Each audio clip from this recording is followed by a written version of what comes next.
Salut, c'est Loïc, je suis ravi de te retrouver aujourd'hui pour cette nouvelle vidéo. Alors j'essaye un nouveau format de vidéo, là, un format en voiture, la GoPro s'y prête hyper bien normalement. On va tester ça. En fait, je te fais une vidéo qui s'intitule Achat-revente, arrête de rêver. Tu vas comprendre pourquoi en détail dans cette vidéo.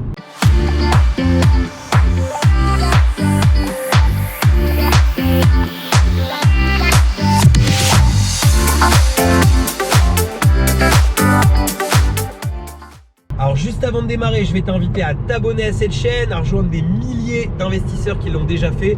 Pour ça, tu as juste besoin de cliquer sur le bouton s'abonner qui est apparu dans cette vidéo ou bien juste en dessous de la vidéo. Et surtout, n'oublie pas la petite cloche pour être prévenu à chaque fois que je publie une nouvelle vidéo. Je te mets aussi un lien vers le guide de l'investissement, ce guide PDF qui te permet de pouvoir démarrer sereinement des investissements rentables. Le principe même de l'achat-revente, c'est de faire de l'oseille, de faire de l'argent rapidement. C'est-à-dire que l'idée, c'est tout simplement qu'on va acheter un bien, qu'on va lui apporter ou des modifications, ou bien qu'on va avoir décelé un problème auprès d'un propriétaire et qu'on va lui apporter une solution en le débarrassant de son bien. Enfin bref, il y a plusieurs choses qui peuvent faire qu'on fait une bonne affaire à l'achat.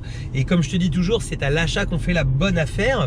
Et ensuite, donc, cette bonne affaire, on va lui apporter soit des modifications, soit même pourquoi pas la revendre comme ça. En tout cas, on va souvent régler un problème. Ça peut être le fait que, je sais pas, le produit n'était pas rénové, donc nous on va le faire rénover. Ça peut être, je sais pas, qu'il y avait un locataire en place qui posait problème, on va régler ce problème, pourquoi pas mettre au tribunal, faire quelque chose.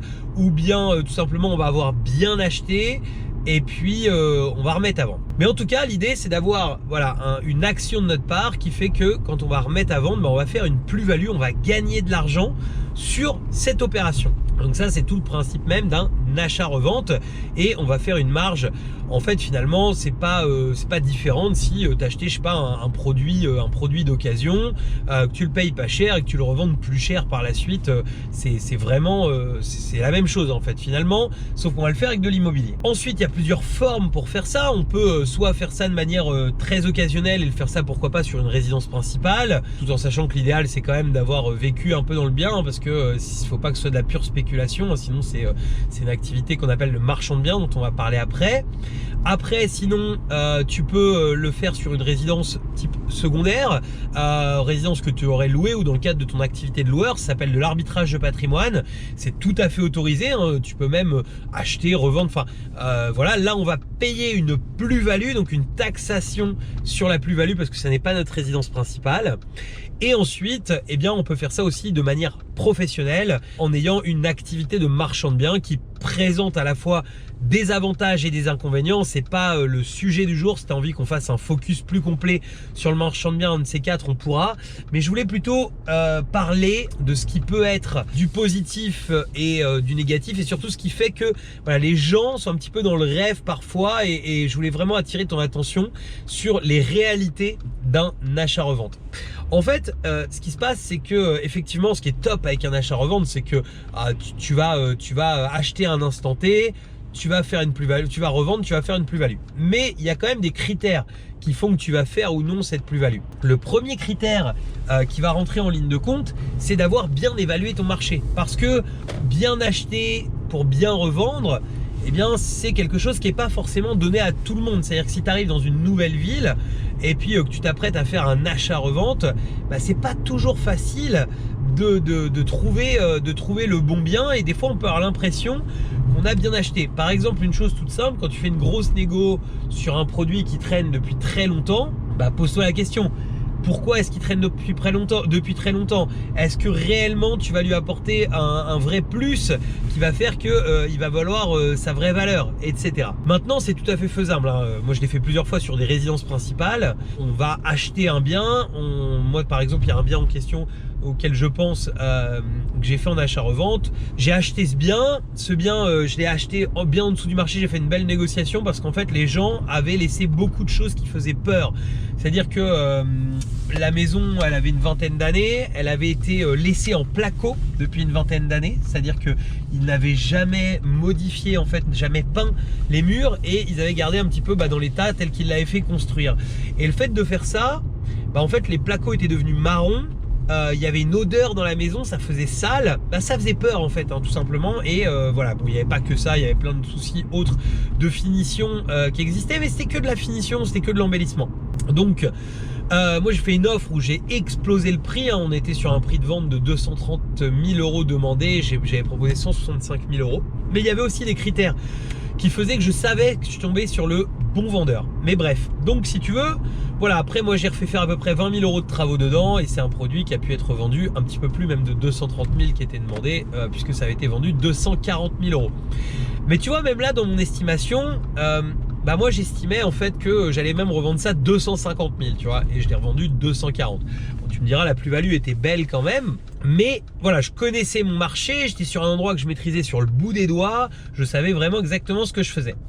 Et ce qui m'attire, voilà, sur le fait d'attirer ton attention là, c'est un témoignage, enfin tout du moins une demande qu'on a eue. Tu sais, on reçoit beaucoup de messages sur les différents réseaux sociaux. On reçoit des messages tout simplement pour nous demander parfois des conseils, parfois des messages pour nous témoigner justement que grâce aux vidéos, les gens ont pu accomplir des choses top. Enfin voilà, on a plein de sortes de messages différentes.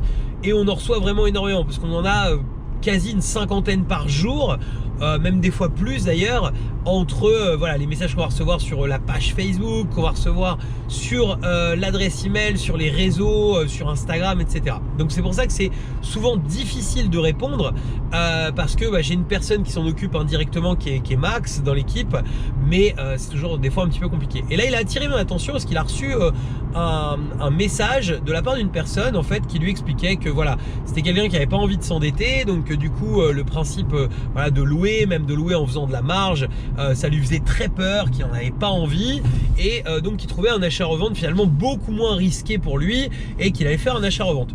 Jusque là, pourquoi pas, même si j'ai fait beaucoup de vidéos sur la chaîne où je t'explique pourquoi l'endettement n'est pas forcément un véritable risque, mais pourquoi pas, c'est sa conviction. Je pense qu'il faut aussi savoir faire des choses qu'on a envie de faire, et si l'achat-revente c'est quelque chose qui le bottait plus, complètement d'accord avec lui, fais un achat-revente, jusque là aucun problème.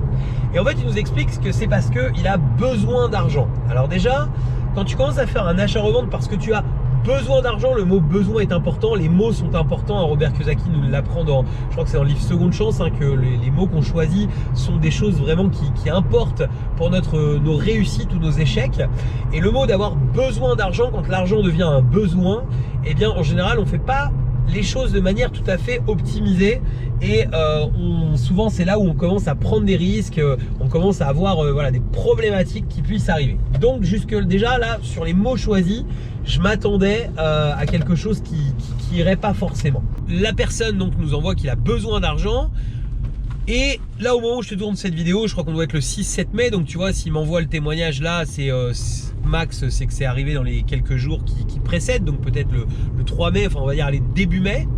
Et il nous explique qu'il a besoin d'argent pour août-septembre, qu'il a besoin de 50 60 000 €. Donc je comprends tout à fait qu'on puisse avoir besoin d'argent, qu'on puisse avoir des projets, qu'on puisse avoir des envies, et au contraire il faut y aller, ou peut-être des besoins plus primaires, mais il ne faut pas que ce besoin soit la base qui motive un achat-revente. C'est-à-dire que si tu as besoin d'argent, si tu as envie de faire de l'argent, pourquoi pas. Si tu as envie de faire de l'argent pour assouvir un rêve, pourquoi pas. Mais quand tu commences à avoir du timing chiffré et du timing et des chiffres, c'est-à-dire que voilà, pour septembre, il faut que tu aies fait 50 000, là ça complique déjà l'achat-revente, parce que ça veut dire qu'il va falloir que tu te presses pour acheter un bien. Donc tu vas peut-être pas faire la meilleure affaire au premier abord, tu vas peut-être renier quelques points que tu t'étais dit qui étaient hyper importants dans ton achat.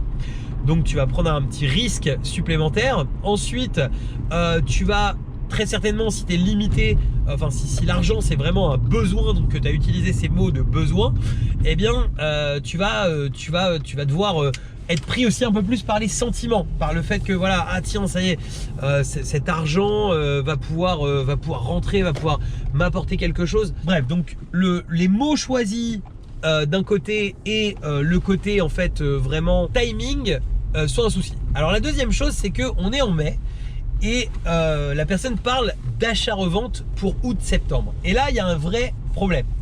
C'est qu'en fait les gens souvent se disent argent facile, rapide. Quand on parle d'achat-revente, il y a des mots qui ressortent assez vite qui sont argent facile et rapide. Et le problème, c'est que c'est pas tout à fait ça l'achat-revente. Parce que on a déjà un timing à respecter pour pouvoir trouver le bien. C'est-à-dire que le bien, en général, on va peut-être pas tomber tout de suite sur l'excellente affaire qui va nous permettre de faire 100 000 € de plus-value. On va peut-être mettre des fois, si on a un bon réseau, ça peut aller plus vite, mais on peut mettre 1 mois, 2 mois, 3 mois à trouver ce bien. Allez, on va prendre une moyenne de 2 mois pour trouver une excellente affaire sur laquelle on va faire une belle plus-value. Donc, on a déjà 2 mois. Ensuite, très certainement, tu n'as pas l'argent cash et tu vas devoir emprunter et donc tu vas avoir à peu près 3 mois de compromis. Donc 2 plus 3, ça fait 5. Et en plus, moi, je t'invite plutôt à emprunter parce que tu vas pouvoir utiliser l'effet de levier de la banque. Surtout que souvent, pour avoir des belles plus-values, on est obligé de faire sur des produits un petit peu coup de cœur, des choses comme ça. Ou bien d'acheter des grandes surfaces qu'on va rediviser. Enfin voilà, il y a plusieurs stratégies. Mais quoi qu'il arrive, il faut quand même un peu d'oseille. Donc si tu dois payer cash, il faut que tu aies quand même pas mal d'argent. Si tu commences à faire une opération dans les 200, 300, 400 000 €, il faut quand même que tu les aies de côté et tout le monde n'a pas forcément ça de côté prêt à mettre disponible, prêt à faire feu dans une opération. Donc si tu fais appel à l'effet de levier de la banque, c'est très bon, mais tu vas assez rapidement avoir, on va dire, 3 mois de compromis, le temps d'aller au bout. Donc 3 plus 2, on est déjà à 5 mois. Ensuite, tu as très certainement des travaux, donc mettons même qu'il y ait très peu de travaux et qu'il se passe qu'un mois sur le temps des travaux, donc on va arriver à 6 mois. Ensuite, il va falloir trouver un acheteur, donc on va prendre 1 mois, ce qui est déjà assez court, ça fait 7 mois. Et on va rajouter 3 mois de compromis dans l'autre sens, on va arriver à 10 mois. En fait, une opération d'achat-revente en général, c'est à peu près 12 mois. Quand elle est bien orchestrée, c'est rare qu'on les fasse finalement en moins de 12 mois parce qu'il y a toujours des petites choses, parce qu'il y a toujours des choses qui vont se modifier, des choses qui vont arriver. Donc déjà, quand tu pars sur l'état d'esprit d'un achat-revente en 4 mois, c'est que forcément tu t'es pas bien renseigné. Et si tu t'es pas bien renseigné, justement tu vas risquer de faire les erreurs que j'avais commencé à expliquer au début. Donc l'erreur du secteur qui peut arriver, que tu connaisses mal ton secteur et que ça puisse poser problème. Ensuite, donc l'erreur du secteur, elle se pose à l'achat et elle se pose aussi surtout à la vente. Ensuite, l'erreur peut-être de ne pas sécuriser ça avec une autre deuxième stratégie. Moi, à chaque fois que j'ai fait des achats-reventes, je me suis demandé si demain, j'avais mal évalué cet achat-revente, si ça pouvait mal se passer, si je pourrais le mettre en location et le conserver par exemple. Et ça, c'est quelque chose qui me semble important. Alors, j'ai jamais eu besoin de le faire, mais moi, c'est toujours ma stratégie. Je fais toujours des doubles sécurités. C'est-à-dire, pareil, si je dois mettre en location, comment ça se passe si je dois vendre demain? Est-ce que j'ai payé au bon prix? Si je dois mettre en location courte durée, est-ce que je peux mettre en location meublée demain, par exemple, classique, à l'année, etc. Donc, tu as sûrement peut-être pas repéré en fait ce principe-là. Ensuite, il y a une autre chose aussi importante, c'est que peut-être que si tu es pressé comme ça et que tu t'es pas formé, t'as pas forcément vérifié complètement la vraie demande qu'il y avait dans ton secteur, parce que des demandes, en général, tu as des demandes spécifiques par secteur. Par exemple, il y a un secteur que je maîtrise très bien sur lequel, quand je vais démarrer une activité de marchand de biens, c'est un de mes projets dans les mois à venir. Il me manque encore un peu de trésor et quelques arbitrages de patrimoine à faire encore avant d'ouvrir cette structure. Mais en gros, si tu veux, par exemple, je sais qu'il y a une très très grosse demande sur du studio et du T2 pour investisseurs. Et bien justement, pourquoi pas créer un produit pour investisseurs, découper un produit et créer des produits pour investisseurs. Voilà. Mais en tout cas, tu n'as peut-être pas bien étudié quelle était la vraie demande. C'est-à-dire que souvent, des fois, il y a des endroits où tu peux acheter des résidences principales pas chères. C'est parce que finalement, il n'y a pas tant de demandes que ça pour des résidences principales. Pareil, si tu fais, je sais pas, un produit qui se destine plutôt à la colocation, il faut se dire que c'est des investisseurs qui vont venir t'acheter. Donc peut-être que c'est pas des gens qui vont être prêts, c'est des gens qui vont avoir envie d'une rentabilité, qui vont penser un petit peu comme toi. Alors peut-être qu'ils seront prêts à mettre 10 000 ou 20 000 € de plus que toi parce qu'ils auront moins réfléchi le dossier, mais quoi qu'il arrive, ils seront quand même limités à un moment. Bref, voilà, donc surtout, je voulais attirer ton attention dans cette vidéo. Je voulais pas faire ma tata Germaine, tu sais, qui te dit oula, attention, qu'est-ce que tu fais, ça va pas, il faut pas que tu prennes de risques, l'achat-revente c'est pas bien. Au contraire, l'achat-revente, je t'incite à en faire, mais forme-toi bien et sois pas dans le rêve d'imaginer que c'est que de l'argent facile et rapide. C'est quelque chose qui est long. Tiens, d'ailleurs, je te prends un dernier exemple. Tu vois, il y a un des membres de mes programmes qui m'a contacté là il y a pas longtemps et qui me dit ouais, je veux faire un achat-revente, Loïc, tout ça, je viens déjà d'acheter un bien, là j'enchaîne le deuxième, je veux faire très vite, je veux faire beaucoup d'oseille très vite, donc je vais faire un achat-revente. Sa capacité d'endettement a été d'en gros 60 000 €. sur 60 000 euros, il voulait faire un T2, tu vois. Et qu'est-ce que tu veux faire avec 50, 60 000 euros de budget global sur un T2? Qu'est-ce que tu veux faire de la marge? Tu vas faire 10 000, 15 000 euros maximum. Tu vas, si tu n'arrives pas à le passer en résidence principale, tu vas peut-être même te bouffer 30% de plus-value. Donc, il va te rester 10 000. Bah là, il faut peut-être réfléchir les choses bien différemment. Et se dire, voilà, ok, pas de problème, j'ai cette solution qui existe, qui est face à moi, de pouvoir faire un achat-revente. C'est quelque chose qui peut me permettre de faire 15 000 euros. Mais qu'est-ce qui se passe si demain, au lieu de faire un achat-revente, je le mets en location, que je fais par exemple quelque chose de tout à fait qui rapporte de l'argent, qui est de la location courte durée, par exemple. Eh bien, là, dans le projet en question, il va faire de la location courte durée parce que finalement, il fait 15 000 euros. Il aurait fait à peu près 15 000 euros s'il avait voulu revendre demain. Mais là, en faisant de la location courte durée, eh ben, en fait, il va faire à peu près 12 000 l'année. Donc, en fait, une opération, de toute façon, lui aurait pris un an d'achat-revente. Et là, bah, il va faire 12 000 pendant un certain nombre d'années. Donc, il est beaucoup plus rentable de faire comme ça. Et le bien, il va le conserver et il va se repayer tout seul parce que quelqu'un d'autre paiera le crédit. Et en plus, il fera de la marge puisqu'il fera à peu près 12 000 euros de marge par an. Donc voilà, donc tu vois qu'il y a toujours plusieurs faces à la médaille, qu'il faut regarder les choses de plusieurs angles et que c'est à ce moment-là que tu prends ta décision par rapport à un bien donné. Mais on va commencer par faire une bonne affaire et ensuite on va voir quel mode on va appliquer à cette bonne affaire. Voilà, je te remercie d'avoir suivi cette vidéo jusqu'à la fin. Elle est un petit peu longue, mais j'espère qu'elle te permettra justement d'être vraiment dans la vérité avec l'achat-revente, d'avoir bien compris tous les tenants, les aboutissants. Pour te remercier d'avoir suivi cette vidéo jusqu'à la fin, je vais te mettre un bonus spécial qui sont les 5 piliers d'une location courte durée qui cartonne. Je vais te mettre aussi un lien pour pouvoir t'abonner à cette chaîne et un lien vers la playlist Les conseils immobiliers. Je te dis à très bientôt pour de nouvelles vidéos. Ciao!